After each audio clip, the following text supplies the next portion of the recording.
ఒక్కోలా చెప్తున్నాడు. అసలు ఎలా ఉంటాడు వాడు? ఎదురుగా ఎలాంటి వాడున్నా తలదన్నేలా ఉంటాడు.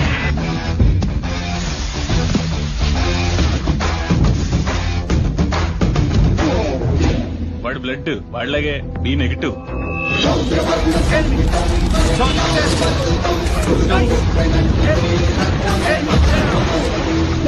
వాడి నరాలు కావు.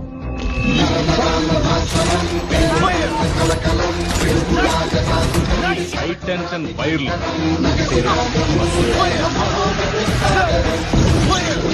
అందరికి ఉండే నిమిషానికి 72 సార్లు కొట్టుకుంటే వాడిది 42 సార్లే కొట్టుకుంటారు.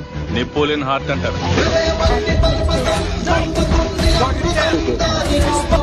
దానివల్ల హార్ట్ స్ట్రోక్ వాడికి రాదు, వాడి వల్ల ఎదుటోడికి వస్తుంది. వాడి బాడీలో మోస్ట్ డేంజరస్ పార్ట్ కళ్ళు.